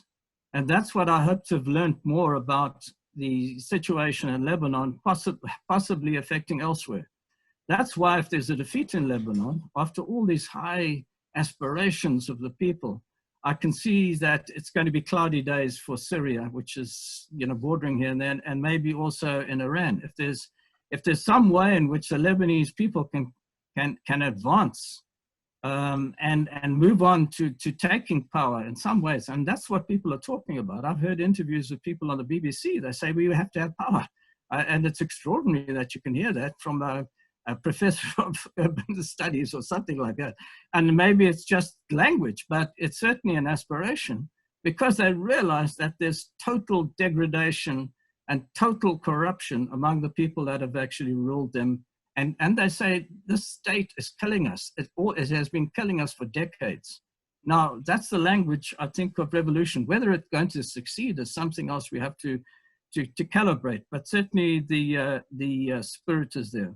So the conclusion I would sort of try and pull together is that, you know, the Lebanese revolution cannot succeed on its own. I think you've pointed out all the facts are there. And the Hezbollah is a major issue, you know, as well. But if there are revolutionary movements that are arising in Iraq, Iran, and maybe in Egypt, but mainly, you know, those two, then I think the prospects in Lebanon are actually pretty good. You know, and we look forward to see those developments. Thanks, David. I'm just going to bring Dave Buxton in now, because he's had his hand up for a while, and then we'll return to Nadim and Jade, and you can respond to that and make some closing comments if you like. Is that okay? Thanks, Pam. Right. It's a very, very interesting meeting, very thought-provoking, and I've had this thought, whether it's strictly socialist or not, I'm not sure, but I'm going to say it anyway.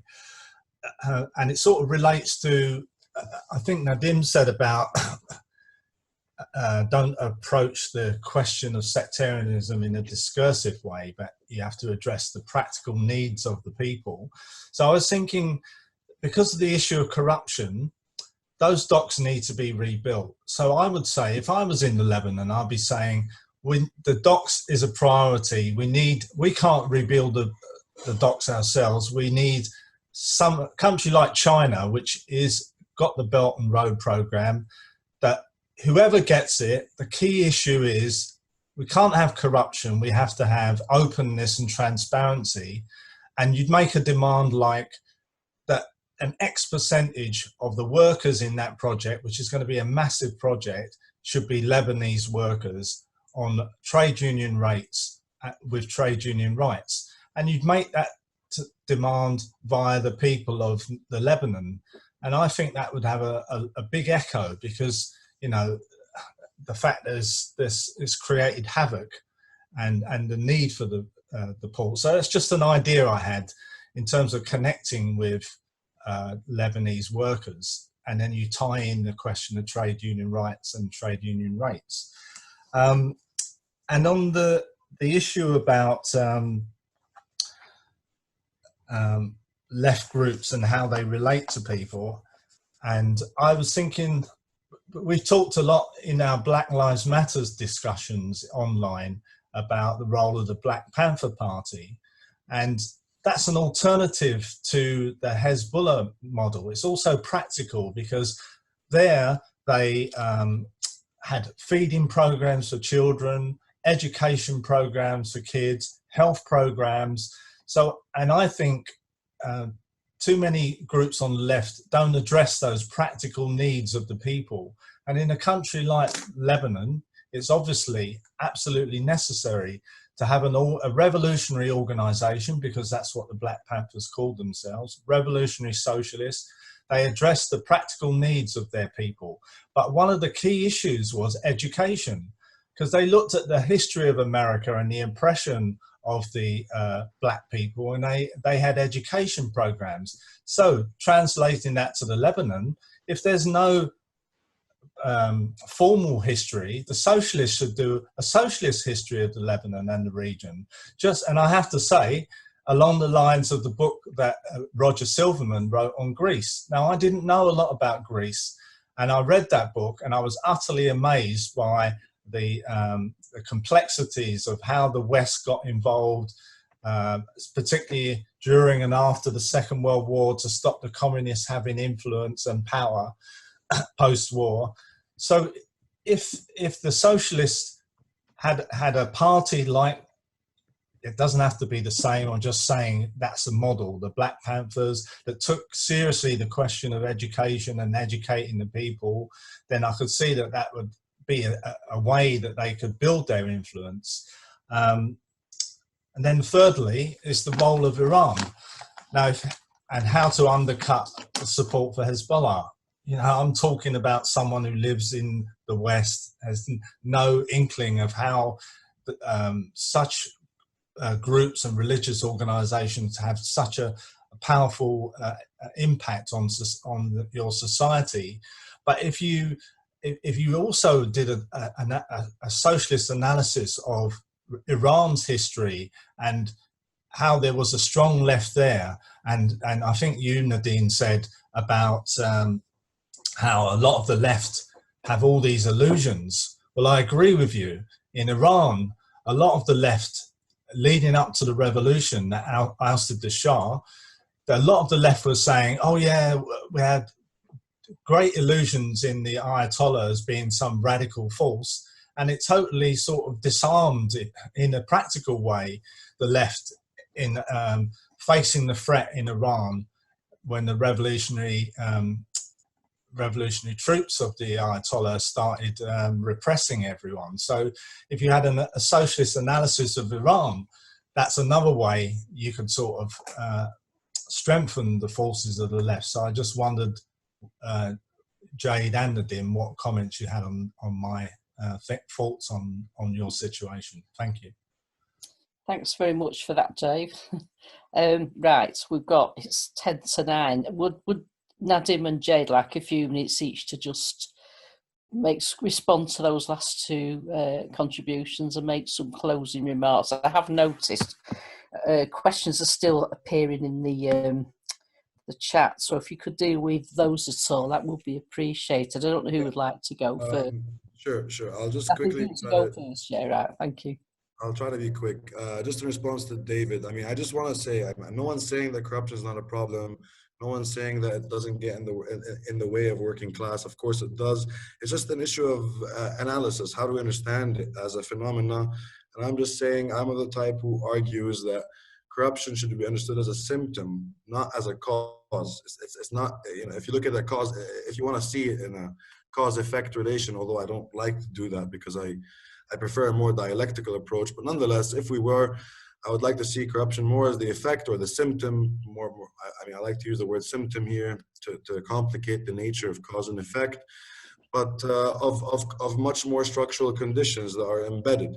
And those structural conditions have a history, a very particular history. If you want to know why a specific place is corrupt more than, I agree that there are degrees of corruption, but understand why is it heavier in one place and not another, and not only the extent of corruption, but the effects of corruption. It's extremely important to understand that corruption isn't just one thing. Look at China or Russia, for example.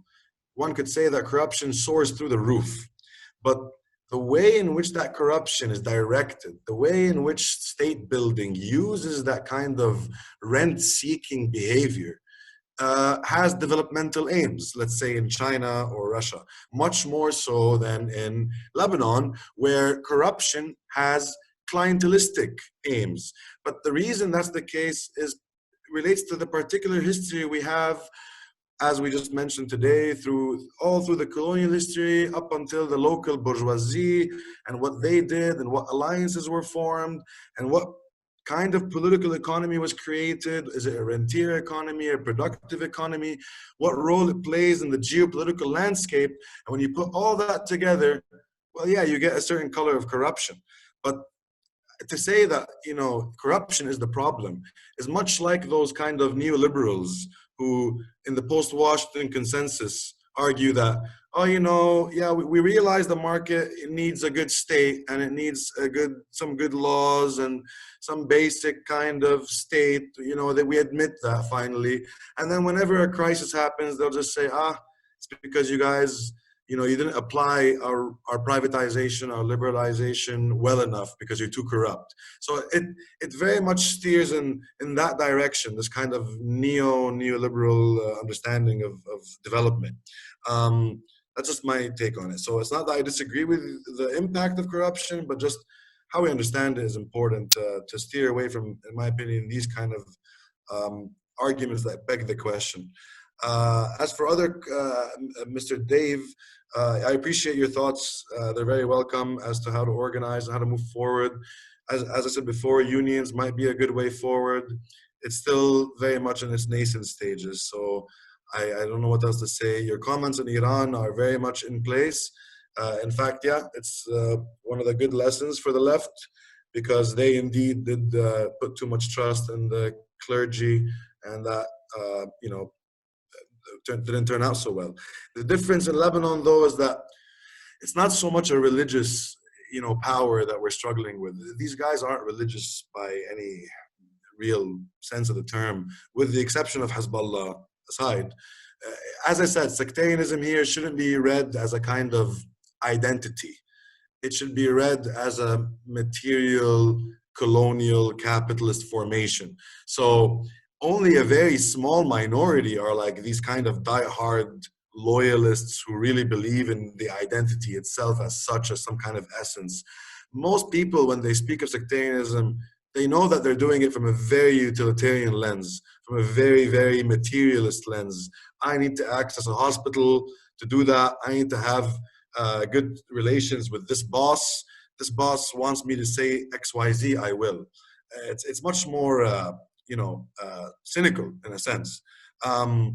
So that's how I'd answer that, just to respond to these kind of comments. And as for the chat box, again, so here, is there evidence for the decline of religious belief amongst younger people? Once again, we are as religious as any other community out there. Really, it's not, I don't want to fall into this Orientalist trap where every time we look at the Middle East, we're somehow more religious. I mean, look at the US and how if by the same token, I could say the US are a bunch of evangelist Christians, you know, who are, have they lost their, it's not a helpful lens.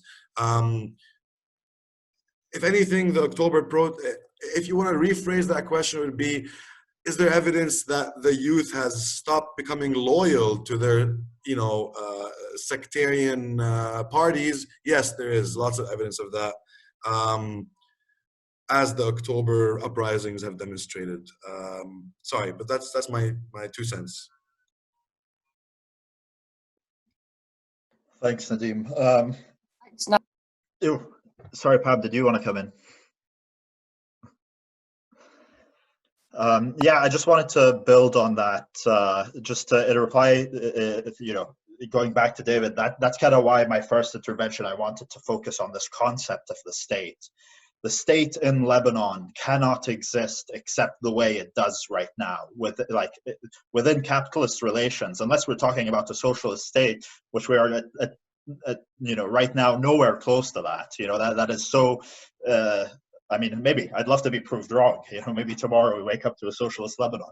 But in terms of the way the state exists right now, this is the only way it can exist. And I think the reason why Nadim was pointing quite, you know, and I think rightfully so, to this concept of corruption is because there is a tendency in Lebanon within the uprising that talks about corruption without this concept of the sectarian system, not as a religious system, not as a social system, but as a material system where the ruling class, we call them zaims in Arabic, they're kind of the warlords, or the you know, the ruling people.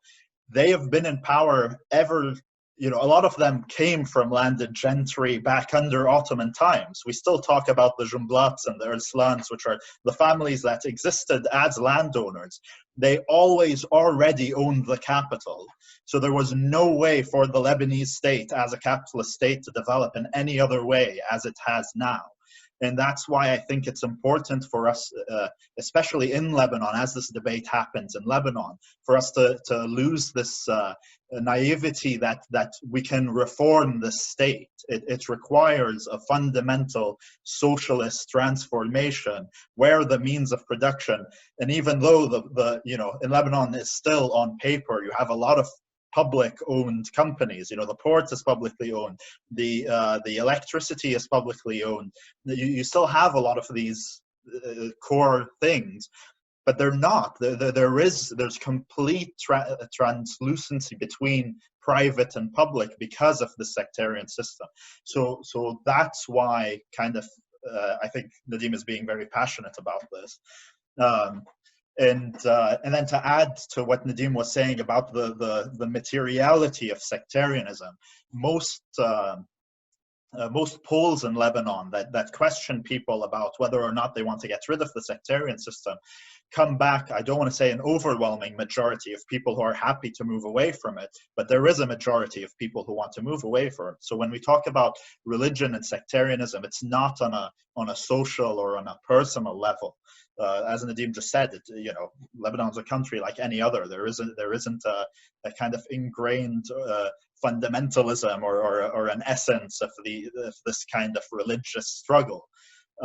It exists insofar as it allows this ruling class to demarcate what's mine and what's yours amongst each other, of course, not with the ruling class.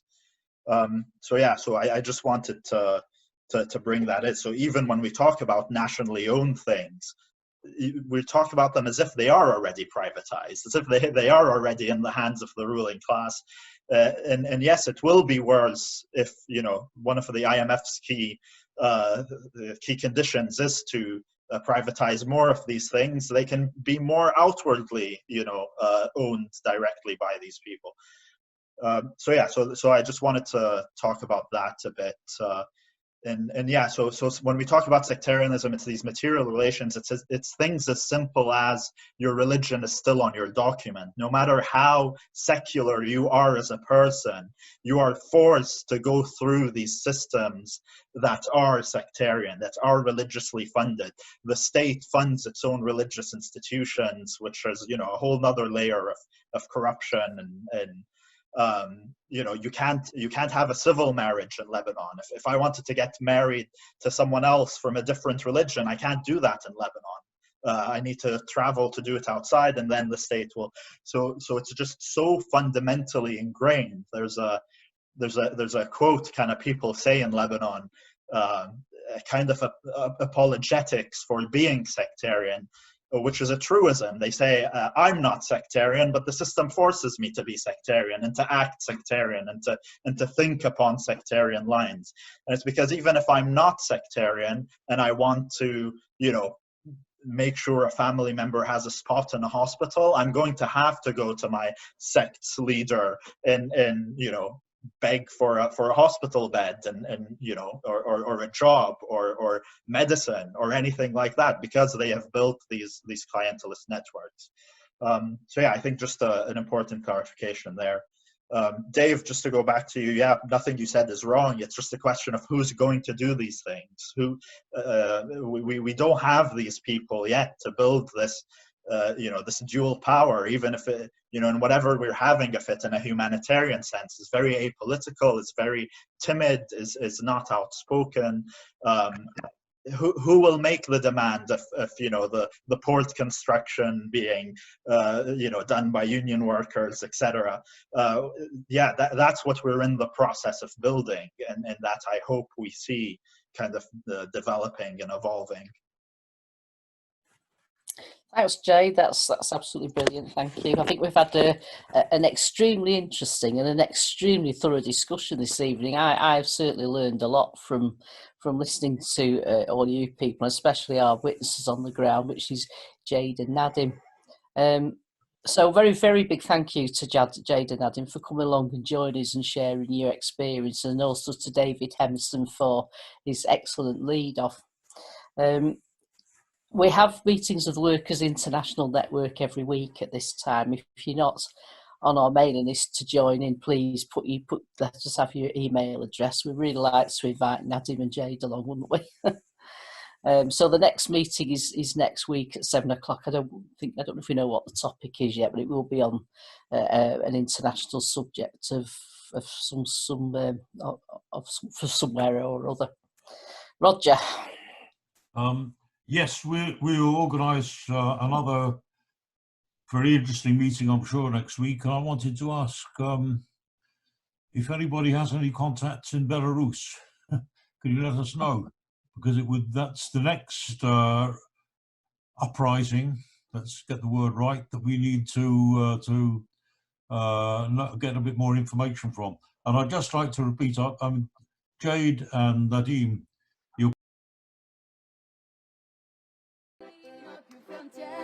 sono I confini, rosse bandiere, o proletari alla riscossa, bandiera rossa, trionferà.